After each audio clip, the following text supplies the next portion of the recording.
નમસ્કાર, CB24 news સાથે હું રેશમા આપનું સ્વાગત કરું છું. પાલીતાણામાં ગેરકાયદે 1690 વૃક્ષો કાપવાના કેસમાં ગુજરાત હાઈકોર્ટે 2 ફોરેસ્ટ ગાર્ડને 1700 વૃક્ષો પોતાના ખર્ચે વાવવા અને 3 વર્ષ જાળવણી કરવાની અનોખી શરતે જામીન આપ્યા છે. ભાવનગર જિલ્લાના પાલીતાણા રેન્જ ફોરેસ્ટ ઓફિસ હેઠળ આવતા રાજસ્થળી બીટમાં 1690 જેટલા વૃક્ષોનું ગેરકાયદેસર નિકંદન કાઢવાના ચકચારી કેસમાં ગુજરાત હાઈકોર્ટે પર્યાવરણ જતનનો એક અનોખો અને દાખલારૂપ આદેશ આપ્યો છે.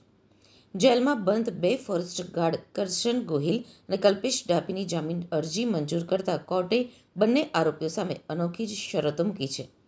મળતી માહિતી મુજબ પાલીતાણાના રાજસ્થળી બીટ ખાતે ફરજ બજાવતા ફોરેસ્ટ ગાર્ડ કરશન ગોહિલ અને કલ્પેશ ડાભી સામે લાકડાના કોન્ટ્રાક્ટર સાથે સાંઠગાંઠ રચી 25,000ની લાંચ મેળવીને 1690 જેટલા મહાકાય વૃક્ષોનું ગેરકાયદે કટિંગ કરાવવા અંગે ગુનો નોંધાયો હતો.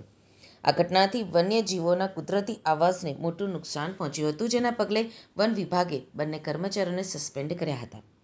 ગુજરાત હાઈકોર્ટે બંને આરોપીઓને જેલમુક્ત થયાના 15 દિવસની અંદર રાજસ્થળી બીટ અથવા નિયત વિસ્તારમાં વ્યક્તિ દીઠ 850 મળીને કુલ 1700 વૃક્ષો પોતાના સ્વખર્ચે વાવવાનો આદેશ કર્યો છે.